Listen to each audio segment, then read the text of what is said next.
tous, ici Rabdel et j'espère que vous allez bien, j'espère que vous allez apprécier le nouveau setup flambant neuf que j'ai mis en place. On va parler bien entendu, comme je vous l'ai déjà annoncé, de standard. Je n'aurai pas les cartes avec moi cette fois, mais ne vous inquiétez pas, on va faire appel à ce site merveilleux qui est MTG Top 8 pour avoir les decklists de decks qui sont joués, notamment là en standard par Sean McLaren. Comme vous pouvez le voir, on est sur le Pro Tour Khan of Tarkir.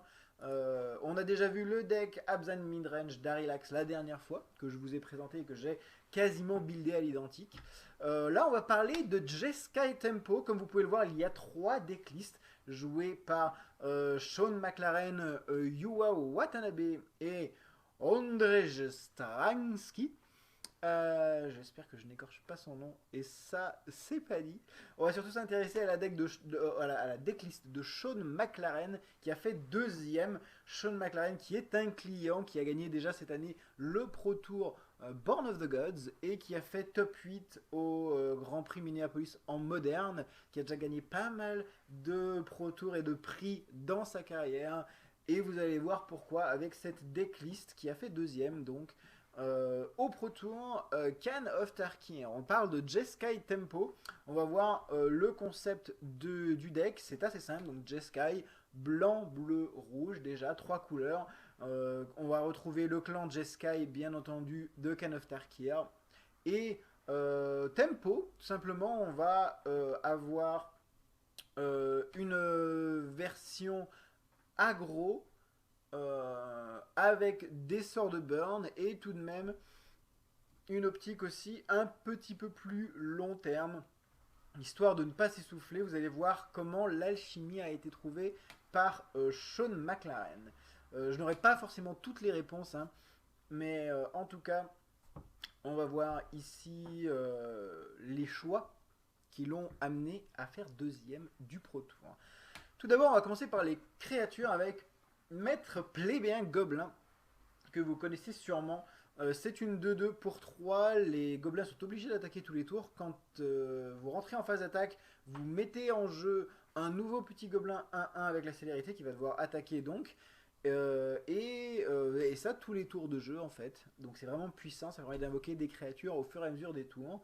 Et lui-même quand il attaque, il gagne +1/+0 pour chaque gobelin qu'il y a sur le champ de bataille attaquant. Donc vous pouvez voir l'intérêt de cette créature tout de suite qui est de mettre une armée à elle toute seule sur le board. Et c'est ce qu'on aime dans les cartes Magic puissantes, c'est qu'elles font énormément de choses toute seule. Donc voilà, Goblin Rabblemaster, Maître Plébéien Gobelin, une créature qui va devenir un enfer pour votre adversaire. J'en sais quelque chose, j'ai déjà affronté ce genre de bête. Je n'aime pas ce genre de bête. Moi je n'en joue pas, j'en ai qu'un et je ne joue pas ce genre de créature. Mais je dois avouer que c'est vraiment une créature très très puissante. Donc voilà, Maître Plébéien Gobelin, 4 exemplaires, bien entendu. On va jouer sur le petit point sensible de nos adversaires. On va essayer de la jouer aggro. Deuxième menace de créature principale qui est Chevaucheur de Mantis ou Mantis Rider. C'est tout simplement une 3-3 pour 3 vol vigilance hâte, donc célérité. Donc c'est une 3-3 qui va arriver en jeu et qui va attaquer direct pour mettre 3 pains en volant à votre adversaire tout en étant vigilante. Donc c'est vraiment une très bonne créature et qui met très facilement 3. On peut comparer ça au minimum à un arc électrique que vous mettez directement sur votre adversaire. Voilà. Et si elle n'est pas gérée, eh ben elle va en mettre un deuxième le tour d'après, etc., etc., etc. Et ça fait plutôt mal. Donc Mantis Rider, il y en a 4 bien entendu, ça met des pains, ça passe au-dessus de beaucoup de choses puisque ça vole, ça peut potentiellement taper sur des arpenteurs un peu relous du genre Sorin, que ce deck n'aime pas forcément. En tout cas, Mantis Rider, très très fort. Bien entendu, il y en a 4 dans le deck. Et on a une petite 9ème créature dans ce deck qui est Chercheur de la Voie, Seeker of the Way, qui est une 2-2 pour 2 de Khan of Tarkir. Avec prouesse, donc prouesse, je rappelle, quand vous lancez un sort non créature, ça va activer la prouesse. La créature va gagner +1/+1 pour chaque sort que vous lancez non créature. Et en plus, cette créature a un autre effet quand vous jouez un sort non créature. Elle gagne le lien de vie, voilà, lifelink, le lien de vie.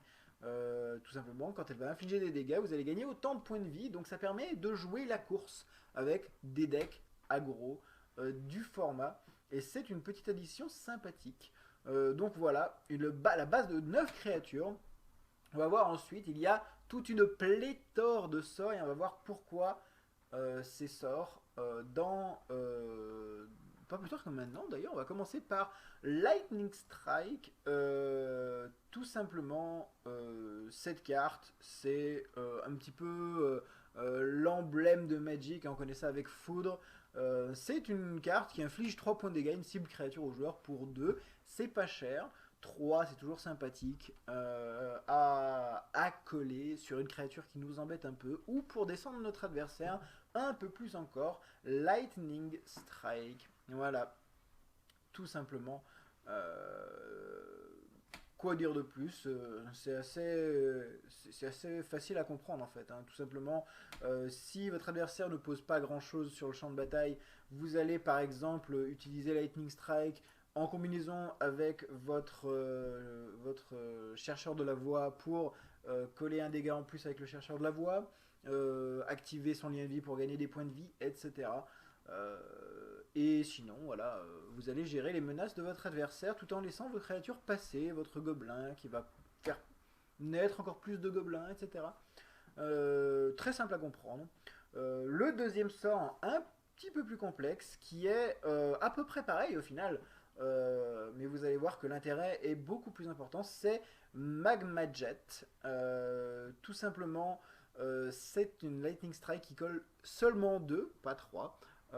Donc pour 2 mana, en éphémère toujours, mais on va pouvoir faire un regard de 2 quand on lance ce sort. Et pourquoi c'est intéressant? Tout simplement parce qu'on va pouvoir regarder les 2 cartes et éliminer principalement les terrains. Vous avez pu voir que les sorts pour l'instant ne coûtent pas grand chose. On a vu des sorts à 2 et des sorts à 3. Les sorts ne coûtent vraiment pas cher. Et avec Magma Jet, eh ben vous allez pouvoir regarder si vous avez vos 3 ou 4 manas sur votre champ de bataille, vous n'en avez plus besoin, vous n'avez pas vraiment envie d'en avoir plus. Donc, tout simplement, vous allez les mettre en dessous de vos bibliothèques avec le regard. Donc c'est très fort. Magma Jet en 4 exemplaires, bien entendu. Dans cette decklist, ça me paraît tout à fait normal. Ensuite, on a 4 charmes de Jeskai. Le charme de Jeskai qui est sorti, bien entendu, en Can of Tarkir, le charme bleu, rouge et blanc. Donc vous pouvez choisir entre mettre la créature ciblée au-dessus de la bibliothèque de son propriétaire, ou alors infliger 4 points de dégâts directement à votre adversaire, ou alors toutes vos créatures gagnent plus 1 plus 1 et le lien de vie. Ce sort est vraiment très bon dans ce deck.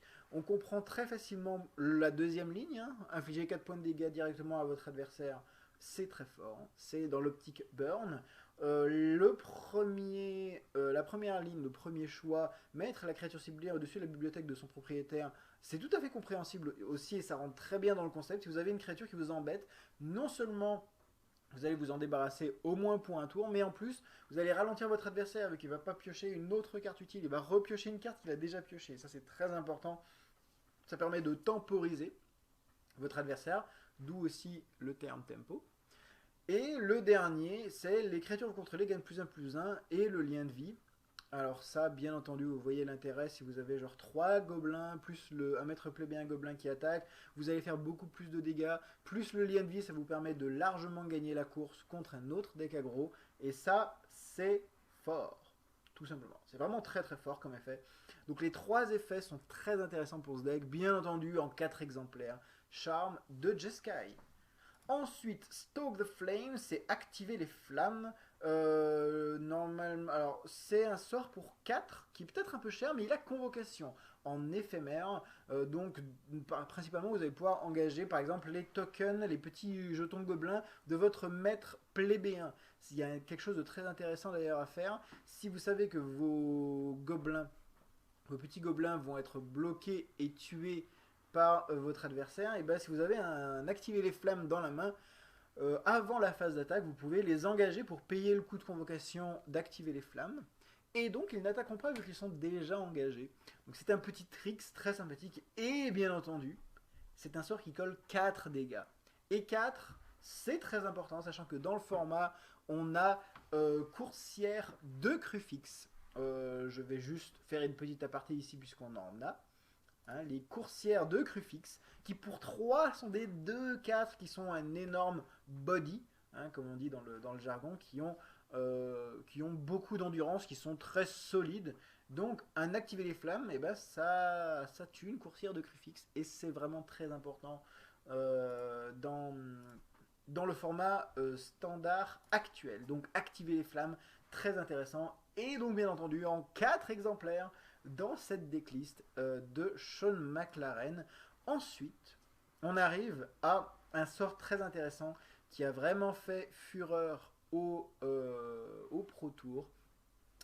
Et ce n'est autre que Dig Through Time, fouille temporelle.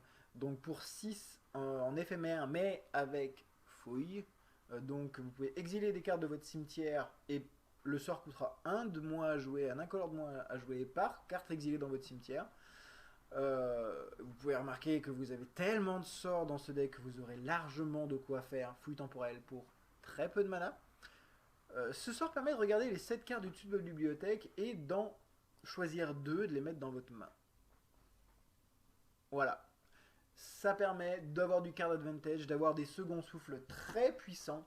Il est tout à fait possible d'ailleurs de faire fouille temporelle, reprendre une autre fouille temporelle pour continuer à fouiller, reprendre une main un peu plus importante. Vraiment très très intéressant comme sort. Je peux vous dire que le souffle que ça apporte à un deck, c'est vraiment pas négligeable. En face, un deck contrôle n'arrive pas forcément à faire le card advantage face à 4 fouilles temporelles dans ce genre de deck. Il y a quand même beaucoup de ce qu'on appelle le sustain. Comment vous expliquer ça? Le deck voilà, met des menaces et va repiocher des menaces, va remettre des menaces, et on doit batailler longtemps pour arriver à vraiment contrôler la partie contre ce genre de deck, du fait de ces 4 fouilles temporelles. Donc sort très très puissant bien entendu, et en 4 exemplaires dans la decklist. Ça ne me semble pas du tout aberrant non plus. On a ensuite 2 Fureurs des Dieux, et 2 en side, comme vous pouvez le voir. 2 Fureurs des Dieux et 2 Fureurs des Dieux en side. Ça c'est une carte sur laquelle j'ai tiqué quand j'ai vu la decklist la première fois. Parce que ce sort inflige 3 dégâts à toutes les créatures. Et si ces créatures sont mises. Sont tuées en fait par Anger of the Gods, à la place, elles sont exilées. Alors pourquoi, me direz-vous, alors qu'on joue 9 créatures, hein, je le rappelle, 9 créatures qui sont tuées par Fureur des Dieux. Pourquoi? J'ai trouvé la réponse en gros. Dans le format, on arrive à faire plus. Déjà, premièrement, on arrive à faire plus aggro que ça. Vraiment plus aggro. Et on rappelle que le format n'était pas forcément défini quand ces decks ont été mis en place. Hein. Le Pro Tour K9 Tarkir a quand même posé pas mal les bases du standard. Donc, Sean McLaren a sûrement anticipé que le format pouvait être encore plus aggro que ça, notamment avec Vive Lance du Monastère et toutes les créatures très peu chères du format, autant en rouge qu'en noir, noir blanc, noir, etc. Toutes les moutures d'aggro possibles. Donc, déjà, il s'est prémuni de ce genre de menaces en mettant Anger of the Gods. Ça me paraît tout à fait plausible. Et en plus, on va revenir sur le deck Abzan Midrange, encore une fois. Dans ce genre de deck, il y a, encore une fois, Coursière de Crufix. On peut imaginer que si un des gobelins du maître plébéien est bloqué par une Coursière de Crufix, maintenant on va pouvoir la tuer avec Anger of the Gods et l'exiler, ce qui est vraiment pas mal. Et aussi, c'est un des seuls moyens qu'on a de tuer Sylvan Caryatide, qui est une 0-3 défenseur Hexproof. Donc défense talismanique, on ne peut pas lui lancer de sort dessus. Et donc, on va être obligé de la cibler de manière globale. Je rappelle que Hexproof, Donc défense talismanique, c'est la créature ne peut pas être la cible de sort ou de capacité. Ça veut dire un sort qui dit détruisez la créature ciblée, on ne peut pas le faire sur Sylvan Caryatide. Par contre, une fureur des dieux qui dit toutes les créatures prennent 3 points de dégâts, il n'y a pas de cible particulière, il n'y a pas de ciblage. Donc la défense talismanique marche. C'est pareil pour les Vras, ce qu'on appelle les Vras. C'est typiquement, on va le voir en side, End Hostilities, détruisez toutes les créatures. Là, la défense talismanique ne sert à rien. Donc voilà, c'est une des seules façons qu'on a de tuer Caryatide Sylvestre. Et donc, bien entendu, Sean McLaren en a mis 2 dans son deck, de base, et 2 en sideboard, au cas où. Donc, ça me semble au final pas aberrant, même si c'est quand même ça demande quand même un peu de finesse de jouer avec, sachant qu'à peu près que toutes les créatures du deck meurent sur Fureur des Dieux. Intéressant, vraiment très intéressant. Ensuite, on a 2 Banishing Light, sort extrêmement intéressant pour 3 en enchantement. Quand il entre sur le champ de bataille, vous allez exiler un permanent non-terrain qu'un adversaire contrôle, et il restera exilé tant que Banishing Light est sur le champ de bataille. Typiquement, ça c'est intéressant parce que vous avez pu remarquer, on a une pléthore de sorts qui nous permettent d'infliger des dégâts, mais par exemple contre un enchantement qui nous embêterait, ou un arpenteur, ça va encore, mais un enchantement ou un artefact qui nous embêterait, on n'a pas grand chose. Un arpenteur, s'il est bien protégé aussi, on va avoir du mal à y faire quelque chose. Encore que c'est pas le pire. Donc voilà, tout simplement, Sean McLaren s'est dit je ne connais pas encore toutes les menaces du format, mais il est tout à fait possible qu'on ait des enchantements qui percent. D'ailleurs, il avait raison avec Ascendance Jeskai. Hein. Donc je vais quand même inclure dans mon deck quelque chose qui va me permettre de ne pas être à nu si ce genre de menace arrive sur le champ de bataille. Et donc Banishing Light en 2 fois, ça me paraît tout à fait normal. Et enfin pour finir la decklist, la main decklist, on va avoir un Sarkhan le Lang Dragon, en deux exemplaires, hein, 2 Sarkhan le Lang Dragon. Donc on ne le présente plus, hein, pour 5, une 4-4, son plus 1, il devient une créature 4-4 vol, indestructible, célérité, donc il peut attaquer le tour où il arrive en jeu, en tant que dragon, c'est plutôt pas mal, son moins 3 inflige 4 blessures à une créature, on pense à ce qu'on a dit avec activer les flammes, hein, qui se charge des coursières de Crufix notamment, du format, et son moins 6 n'est pas très important. On rappelle le moins 6, c'est on gagne un emblème qui dit au lieu de piocher une carte, on va en piocher 3 au début du tour, et à la fin de notre tour, on va se défausser de notre main. Ce qui est plutôt pas mal au final dans Burn, hein, c'est quand même pas mal. On va piocher des cartes, burner notre adversaire, se défausser des landes à la fin du tour. Donc ça peut faire une condition de finish un peu bizarre. Je ne sais pas si Sean McLaren a déjà gagné de cette manière. Mais on a pu builder avec un ami ce deck qu'on a joué, que mon ami a joué au Game Day. Et il ne me semble pas qu'il ait activé une seule fois son ultime. Donc voilà.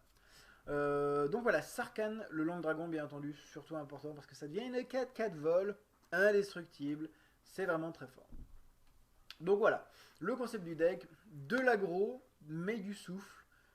Du burn, c'est assez facile à comprendre au final. La base de land est intéressante, on va regarder. Il a complètement misé sur du temple, beaucoup de temples, 8 temples, il a mis quasiment tous les temples disponibles à part le blanc bleu. Il a mis 4 Mystic Monastery pour avoir ses triple mana, c'est assez standard. 4 grèves inondées. Donc là vous avez la version Carnage, mais bien entendu il y a la nouvelle version Khan of Tarkir qui est sortie. Mais 4 grèves inondées, important pour épurer le deck de tous ces terrains le plus vite possible pour arriver à n'avoir que des cartes utiles. D'ailleurs c'est assez marrant qu'il ait mis 4 grèves inondées tout en mettant seulement 3 terrains de base qu'il peut fetcher. Je trouve ça assez amusant. Je dois avouer. 3 montagnes. Pourquoi 3 montagnes? Parce qu'on se rend bien compte qu'il a besoin plus de mana rouge. Donc À peu près tous les terrains donnent du mana rouge. Mana rouge, mana rouge. C'est pour ça qu'il n'a pas mis les blancs bleus. Parce qu'il a vraiment envie de rouge. Euh, le blanc bleu d'ailleurs, il l'épure assez rapidement avec ses grèves. Trois montagnes, deux îles, deux Chivanrim, encore un terrain, un bilan qui arrive dégagé qui donne du rouge. Battleforge, pareil. Donc là, tous les terrains, quasiment tous les terrains donnent du rouge. Et une plaine. Et une plaine. Donc voilà. Il a vraiment maximisé l'impact du rouge. Il n'a pas envie vraiment de piocher ses îles ou ses plaines. Je doute qu'il ait eu du mal avec son mana, hein, vu la gueule de la courbe de mana. Il joue 25 terrains pour 35 cartes utiles. Ça me paraît beaucoup. Personnellement, ça me paraît beaucoup. Mais je pense qu'il a un peu plus de bouteilles que moi pour builder ce genre de deck. Donc je vais lui faire confiance sur ça. 25, 35. Et on va passer sur le sideboard. Alors je n'ai pas forcément toutes les réponses sur le sideboard. Mais on est parti. On a déjà vu deux Fureurs des Dieux ici. Donc on a déjà parlé de l'intérêt de ces cartes. Phyrexian Revoker. Alors c'est une carte qui existe depuis un moment déjà. Pour 2, une 2-1 artefact. Quand il entre sur le champ de bataille, vous nommez une carte non terrain. Et les capacités activées de cette carte ne peuvent pas être activées. Ça permet notamment de nerfer un Planeswalker directement, un Arpenteur. De dire par exemple, bah, je dis, je sais pas, Chandra, Pyromaster, bah, cet Arpenteur ne fera rien. Ne fera rien de la partie du tout. Je ne sais pas s'il avait une cible particulière quand il a mis cette carte dans son deck. Je pense notamment encore une fois à Sorin, le visiteur solennel. Je n'arrive pas à voir sa cible principale avec Phyrexian Revoker. Mais en tout cas, je comprends, c'est une carte de side. C'est tout à fait plausible de l'avoir en sideboard. Ensuite, Negate et Disdainful Stroke. Alors Disdainful Stroke, je peux comprendre typiquement pour moi ça contre les principales menaces qu'un deck contrôle qui arriverait à contrôler peut mettre sur le champ de bataille. Des menaces que l'on ne peut pas vraiment gérer comme Sphinx des Hospices par exemple. Qui, s'il touche le champ de bataille, je pense, fait très très mal, typiquement. Ensuite, Negate, j'arrive un peu moins à voir. Contrecarrer le sort non créature ciblée. Pour 2, bah, je pense que ça contre les Vras, typiquement. Ça, voilà, typiquement, on a perdu l'habitude quand même avec Verdict Suprême de contrer les Vras. Là, ça devient possible, donc ça me paraît pas incohérent non plus de rentrer de Negate contre un deck qui jouerait des Vras. D'ailleurs, il y a 3 Dissolve. Donc vraiment un side avec du contre-sort. 6 contre. Je pense clairement que c'est contre les decks contrôle. Je pense qu'il doit sortir les 2 Hunger of the Gods contre aggro, contre contrôle. Les 2 Banishing Light, c'est pas sûr qu'il ait des cibles. Sachant que j'ai vu pas mal de decklists, on viendra sur la petite decklist bleu-noir contrôle. Mais oui, Banishing Light n'est pas forcément de cible. Donc en gros, il va enlever ce genre de sort et mettre des contres à la place, ce qui me paraît pas aberrant. End Hostilities, ça c'est encore plus bizarre que Anger of the Gods. Mais je sais pas exactement ce qu'il voulait cibler avec End Hostilities. Pour moi, peut-être une percée de Sagou Mauler. C'est Massacreur de Sagou, si je me rappelle bien. Ou Saccageur de Sagou. Je me rappelle plus exactement. Mais la 6-6 piétinement ex-proof qui peut faire kill sympathiquement. Prognostic Sphinx, encore une fois, un Sphinx des Hospices. Jouer des Voraces pour ça, je ne sais pas. Contre midrange, sinon. Clairement, contre midrange. un midrange qui arrivera à contrôler, qui commence à mettre un board, qui sera plus imposant avec des rhinos qui sont 4-5, qui sont très difficiles avec ce deck à gérer. Typiquement, End Hostilities n'est pas aberrant. Donc je pense, ouais, au final, que End Hostilities c'est contre midrange, un midrange qui s'installerait sur le board. Et enfin, deux Erase. Pour moi, Erase, c'est complètement ciblé contre Coursière de Crufix. Encore une fois, on le rappelle, Coursière de Crufix est une créature enchantement. Donc voilà, en tant que créature enchantement, et ben, ça se fait détruire par effacement, Erase. Donc voilà, ce deck, Jeskai Tempo, où il y a quand même pas mal de subtilité, mais le but au final est très simple. Voilà, mettre beaucoup de dégâts très rapidement à son adversaire, quitte à le finir avec du burn spell à l'ancienne. Voilà, j'espère que ce deck vous paraît plus clair. Petite emphase pour ceux qui voudraient faire une version budget de ce deck. Enlevez toute la base de land, vous embêtez pas, mettez des bilans, peut-être mettez un peu moins de land, mettez les bilans communs de Khan of Tarkir, hein, les bilans qui arrivent en jeu engagé, qui donnent un point de vie quand ils arrivent en jeu. Ça vous fera votre base de mana, écoutez, il n'y a pas de souci. Après, c'est vrai que la base, quand même, Goblin Rabble Master, Mantis Rider, c'est quand même assez impactant. La base de spell est pas très très coûteuse. Vous pouvez enlever les fouilles temporelles et mettre des ingénuités de Jace en M15 par exemple, ou des divinations, tout simplement pour piocher un peu plus. Euh, des, euh, des fortunes des mers aussi, très très bien. Mettez des fortunes des mers, c'est commun en canne de Tarkir. Et vous embêtez pas forcément avec les Sarkanes. Mettez une grosse créature à 5 ou voilà, quelque chose de bien péchu dans ce genre-là. Si vous avez des dragons un peu anciens aussi, n'hésitez pas à vous amuser. Voilà. Ah, je me rends compte qu'il y a une carte que je n'ai pas abordée, qui est Keranos, God of the Storm. Pourquoi Keranos, me dites-vous? Pour 5, une 6-5 indestructible, donc c'est un dieu de Journey into Nyx. La dévotion, ça va être assez dur de l'avoir dans ce deck.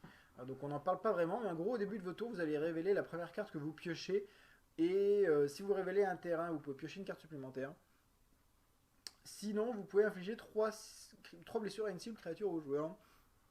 Donc en gros, je pense que c'est contre midrange ou contre contrôle.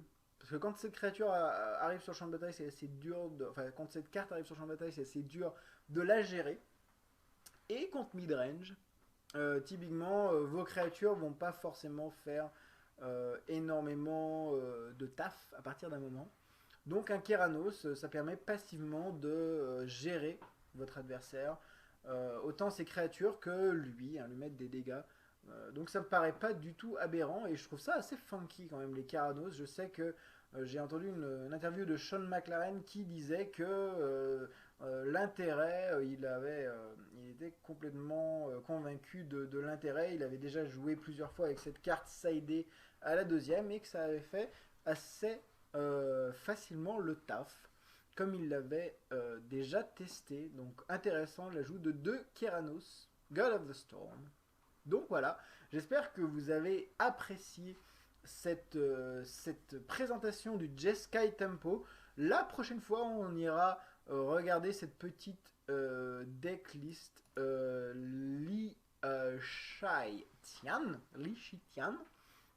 qui nous joue un Jeskai combo. À l'instar je m'en veux plus lequel, j'arrête pas de parler de lui, mais qui joue, je pense, j'espère, hein, le Jeskai combo avec ascendance de Jeskai. Euh, on pourrait faire juste une petite aparté très rapide sur les petites variantes que ont apporté Watanabe. Principalement, lui a mis 4 Seekers, 3 Brimaz. Sinon, c'est assez similaire avec 2 God's Willing, que je trouve un peu lent personnellement. Le side est assez différent, on va pas rentrer dans le détail. Et la version de Stransky, qui lui a joué, oui ça m'avait impressionné, des griffons c'est Griffon M15. Il a aussi joué Ashcloud Phoenix, qui me paraît pas aberrant, et deux Stormbrief Dragon. Donc les deux decks qui jouent une base de créatures un peu plus importante. Donc voilà, sinon au niveau des lands c'est assez similaire, des spells également. Voilà, j'espère que ça vous a plu les amis. Je vous dis à la prochaine fois. On va sûrement parler de ce bon vieux Jeskai combo que tout le monde attend. Un bon vieux deck combo en standard, ça faisait longtemps. Voilà les amis, je vous dis à la prochaine fois. Ciao ciao.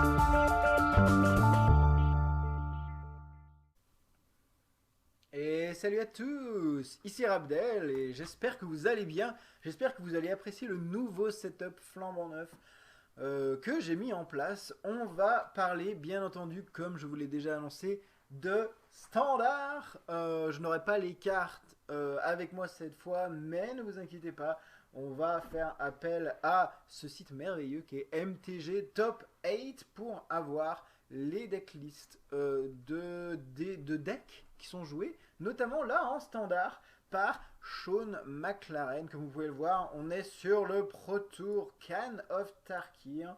On a déjà vu le deck Abzan Midrange d'Arilax la dernière fois que je vous ai présenté et que j'ai quasiment buildé à l'identique. Là on va parler de Jeskai Tempo. Comme vous pouvez le voir, il y a 3 decklists joués par Sean McLaren, Yuao Watanabe et Ondrej Stransky. J'espère que je n'écorche pas son nom et ça c'est pas dit. On va surtout s'intéresser à la à la decklist de Sean McLaren qui a fait deuxième. Sean McLaren qui est un client qui a gagné déjà cette année le Pro Tour Born of the Gods et qui a fait top 8 au Grand Prix Minneapolis en moderne, qui a déjà gagné pas mal de Pro Tour et de prix dans sa carrière.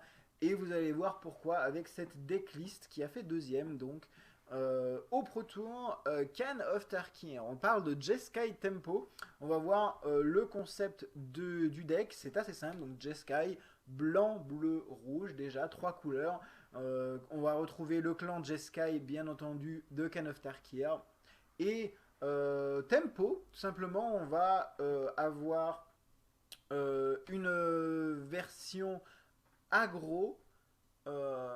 Avec des sorts de burn et tout de même une optique aussi un petit peu plus long terme, histoire de ne pas s'essouffler. Vous allez voir comment l'alchimie a été trouvée par Sean McLaren. Je n'aurai pas forcément toutes les réponses, hein, mais en tout cas, on va voir ici les choix qui l'ont amené à faire deuxième du Pro Tour. Tout d'abord, on va commencer par les créatures avec Maître Plébéien Gobelin, que vous connaissez sûrement. C'est une 2-2 pour 3. Les gobelins sont obligés d'attaquer tous les tours. Quand vous rentrez en phase d'attaque, vous mettez en jeu un nouveau petit gobelin 1-1 avec la célérité qui va devoir attaquer donc. Et ça tous les tours de jeu en fait. Donc c'est vraiment puissant, ça permet d'invoquer des créatures au fur et à mesure des tours. Et lui-même quand il attaque, il gagne +1/+0 pour chaque gobelin qu'il y a sur le champ de bataille attaquant. Donc vous pouvez voir l'intérêt de cette créature tout de suite, qui est de mettre une armée à elle toute seule sur le board. Et c'est ce qu'on aime dans les cartes Magic puissantes, c'est qu'elles font énormément de choses toutes seules. Donc voilà, Goblin Rabblemaster, Maître Plébéien Gobelin, une créature qui va devenir un enfer pour votre adversaire. J'en sais quelque chose, j'ai déjà affronté ce genre de bête. Je n'aime pas ce genre de bête. Moi je n'en joue pas, j'en ai qu'un et je ne joue pas ce genre de créature. Mais je dois avouer que c'est vraiment une créature très très puissante. Donc voilà, Maître Plébéien Gobelin, 4 exemplaires bien entendu. On va jouer sur le petit point sensible de nos adversaires. On va essayer de la jouer aggro. Deuxième menace de créature principale qui est Chevaucheur de Mantis ou Mantis Rider. C'est tout simplement une 3-3 pour 3 vol vigilance hâte. donc célérité. Donc c'est une 3-3 qui va arriver en jeu et qui va attaquer direct pour mettre 3 pains en volant à votre adversaire tout en étant vigilante. Donc c'est vraiment une très bonne créature et qui met très facilement 3. On peut comparer ça au minimum un arc électrique que vous mettez directement sur votre adversaire. Voilà. Et si elle n'est pas gérée, eh ben elle va en mettre un deuxième le tour d'après, etc., etc., etc. Et ça fait plutôt mal. Donc Mantis Rider, il y en a 4 bien entendu, ça met des pains, ça passe au-dessus de beaucoup de choses puisque ça vole, ça peut potentiellement taper sur des arpenteurs un peu relous du genre Sorin, que ce deck n'aime pas forcément. En tout cas, Mantis Rider, très fort. Bien entendu, il y en a 4 dans le deck, et on a une petite 9ème créature dans ce deck qui est Chercheur de la Voie, Seeker of the Way, qui est une 2-2 pour 2, 2 Can of Tarkir, avec prouesse. Donc prouesse, je rappelle, quand vous lancez un sort non créature, ça va activer la prouesse, et la créature va gagner +1/+1 pour chaque sort que vous lancez non créature. Et en plus, cette créature a un autre effet quand vous jouez un sort non créature, elle gagne le lien de vie, voilà, lifelink, le lien de vie. Tout simplement, quand elle va infliger des dégâts, vous allez gagner autant de points de vie, donc ça permet de jouer la course avec des decks aggro du format, et c'est une petite addition sympathique. Donc voilà, la base de 9 créatures. On va voir ensuite, il y a toute une pléthore de sorts, et on va voir pourquoi ces sorts pas plus tard que maintenant d'ailleurs. On va commencer par Lightning Strike. Tout simplement, cette carte, c'est un petit peu l'emblème de Magic. On connaît ça avec Foudre. C'est une carte qui inflige 3 points de dégâts, une cible créature au joueur pour 2. C'est pas cher. 3, c'est toujours sympathique à coller sur une créature qui nous embête un peu, ou pour descendre notre adversaire un peu plus encore.